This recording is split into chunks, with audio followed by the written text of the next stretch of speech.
Good morning, friends. Greetings from ISM-INDIA.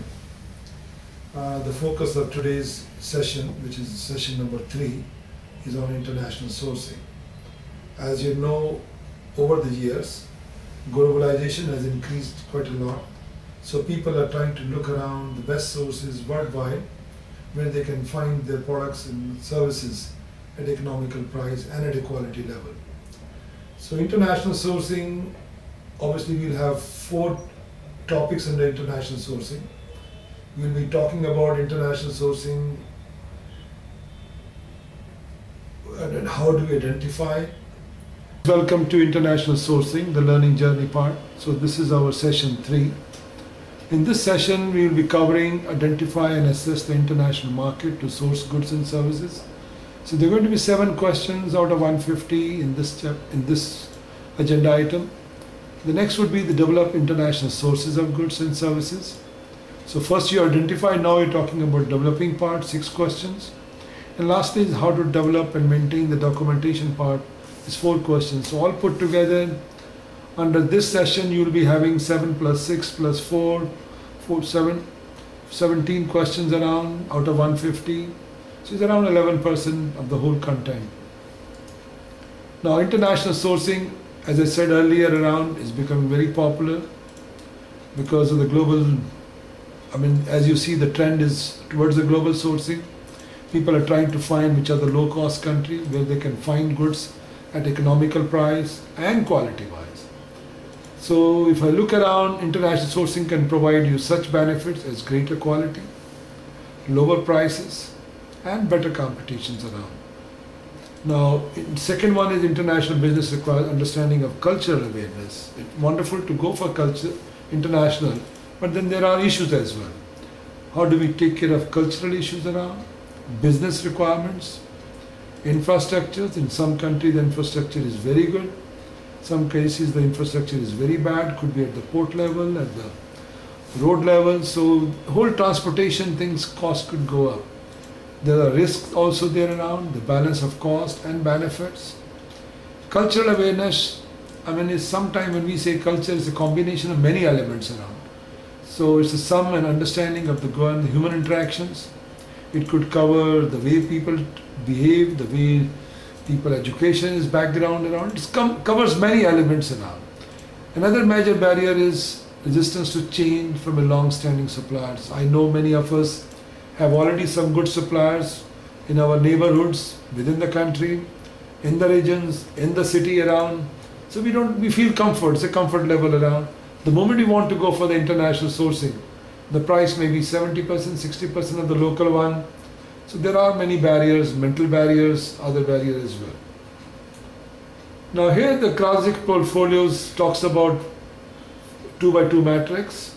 So basically we try to divide the whole procurement. On x-axis we have supply risk, on the y-axis we have profit impact. If you look around supply risk, that means the risk is linked with number of supply sources. If I have few supply sources, it's a low. If it is more supply sources, my risk is, if I have got more supply sources, then my risk is lower. But if supply sources are very few, it's a monopolistic situation, my risk goes on higher. Similarly, profit impact is also linked with how much money I spend. More money I spend, obviously my profit impact will be higher. If I'm spending less on a particular category or item, my profit impact is lower. So based on that, Peter Krasik came up with a 2x2 matrix. He divided the whole procurements based on the spend into 4 boxes. These are a routine item, you could call non-critical items. And then there are leverage items, the one where I'm spending a lot of money, my risks are very minimal. And then I've got strategic items where my risk is high, my amount is very also high. That means I've got few supply sources, but a lot of money is being spent of the organization. Then I've got bottleneck items, or you could call critical items. These are the items where I've got supply risk is very high. But on the top of it, I'm also spending less money in my spend analysis. But these items are very important to ensure the continuity of my supply chain. Same thing, I'm now looking around as from the positioning angle. supply market strength. Now then I've got your strength as a buyer. If you are the biggest buyer in the market, how is the supply position? I'm trying to compare the balance supply and demand side. In some places you will like to exploit the market because your strength is very high, while supply side also there is again it's a low side, so I have to exploit the market around. So you can see in those situations where the buyer is strong, buyer is the biggest buyer, they try to exploit, and if supply market is strength is also very high, I try to do the balance part. Then same case you can see it depending on the balance, you can do the balancing, you can do diversifications. If I've got supply strength is very good, too many supply sources, I may like to diversify. Now barriers to worldwide sourcing. I mean, worldwide sourcing, global sourcing is a wonderful idea, but again there are barriers. So the lack of knowledge, I want to buy the products from X country, but I don't know the language, I don't know the countries, I don't know the logistics part, how I'm going to get the custom clearance, and skills concerning global sourcing. And the next point comes the resistance to change. That means people also have mental barriers. They get comfort level with X and Y suppliers, they don't want to change it. Longer lead times. The moment you go for the global sourcing, naturally the distance have increased. There are much more activities coming in the supply chain. So in the process your lead time also goes up. Different business customs. So if you do procurement within your country, you know the customs, what taxes you have to pay around. The moment you have to import something, the business customs changes, the language becomes a barrier, the culture becomes a barrier, and on top of it is the currency part. Today you might have fixed a price on particular rate of exchange rate, and when the goods have to arrive, then you find the exchange rate has changed. It could be in your favor, it could be not in your favor. So those factors, those risks are there around. Now we are moving from domestic to international, obviously. Another thing what we can do in this one is, after doing the research of the global supplier, we could benchmark them. So we are able to see that, I mean that's the common practice, is to conduct internet searches, attending trade shows, directories. In addition, one can benchmark them, who's performing better than others. Interpersonal skills is very important around when you're trying to deal with this business. Cultural awareness is very important around, so those, if I go to a country and if I know the local language, I'm able to handle much better. So it basically bridges the gap. So you need to have cultural awareness, interpersonal skills for those people who are dealing with international sourcing. Now there are financial issues as well. When developing international, one must understand the landed cost analysis, which I said earlier also.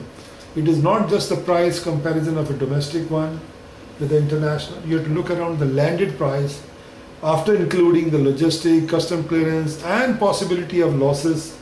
You have to include all those cost part before you are able to compare that I'm getting a good deal or a bad deal. Exchange rate normally often unpredictable, but to some extent you can make your risk very mitigated through hedging, trying to understand the risk of the country in terms of political structures.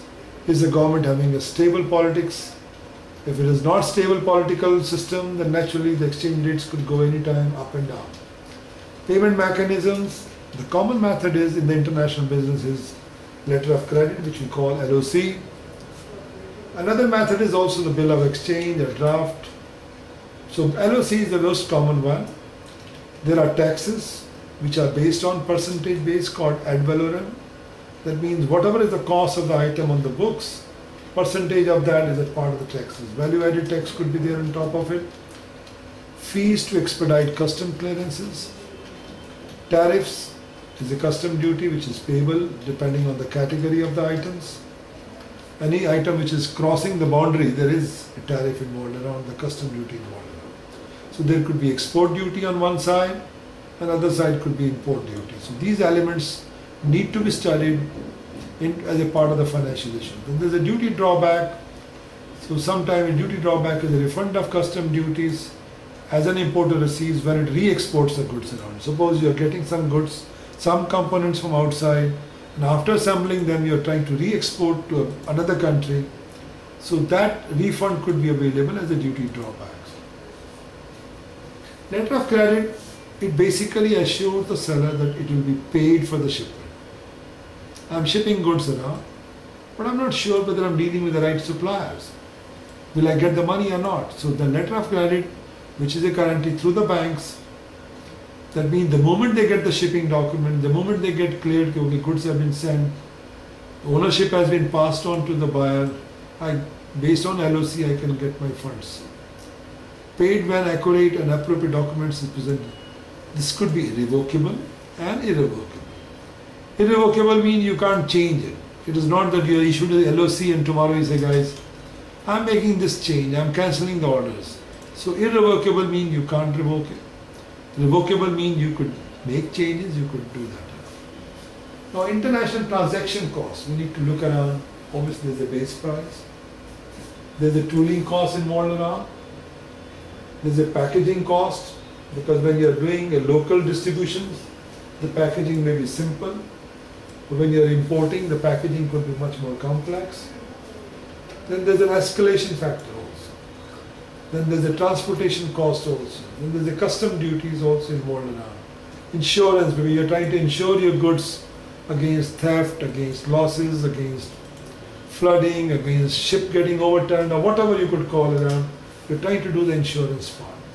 Then there are payment terms, because the payment terms of a local supplier versus international suppliers could be different.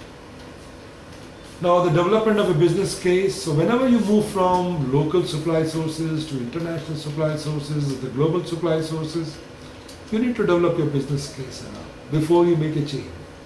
It should support your initiatives. Now the business plan is the summary of which suppliers were reviewed and recommend a particular supplier. And then obviously this may cover your projected savings, how much savings you're going to bring in terms of cost, logistical concerns you have to really build into your case, financial issues, intellectual property issues, there are quotas, ruling on tariffs, inventory build-up, because naturally when your lead time goes up,